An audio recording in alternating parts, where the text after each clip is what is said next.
जास्त इन्कम किंवा लक यांनी तुम्ही श्रीमंत होणार नाही. तुम्हाला जर श्रीमंत व्हायचं असेल तर डिसिप्लिन ठेवायला लागेल. आणि म्हणूनच आपण हे बघतोय baby steps to getting rich यांनी तुमचं डिसिप्लिन डेव्हलप होणार आहे. आतापर्यंत आपण 6 स्टेप्स बघितलेत. 7वी स्टेप काय आहे तर पे युअर सेल्फ फर्स्ट किंवा ऑटोमेट युअर सेव्हिंग्स. नॉर्मल माणसाच्या आयुष्यातलं इक्वेशन असं आहे की income minus expense equal to saving, आणि त्यामुळेच तो माणूस कायमस्वरूपी गरीब किंवा मध्यमवर्गीय राहतो. तुम्हाला जर श्रीमंत व्हायचं असेल तर हे इक्वेशन बदलायला लागेल. And you have to pay yourself first. म्हणजे काय तर तुमचा इन्कम आला की पहिले सेव्हिंग्सला प्राधान्य द्या, पहिलं इन्व्हेस्टमेंटला प्राधान्य द्या.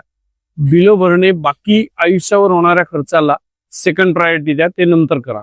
So start paying yourself first.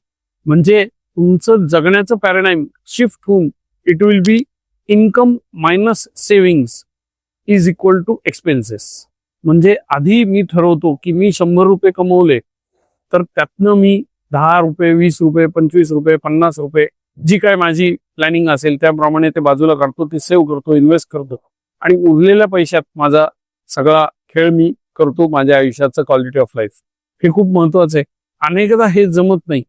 आपला इन्कम आला रे आला की आपण खर्च करायला सुरुवात करतो आणि मग महिन्याच्या शेवटी जे काय उरेल त्यात आपलं सेव्हिंग होतं. आणि खूप वेळा हे पैसे खूप कमी असतात किंवा अजिबात नसतात. कधी कधी तो उदार रोसनवारी होतो.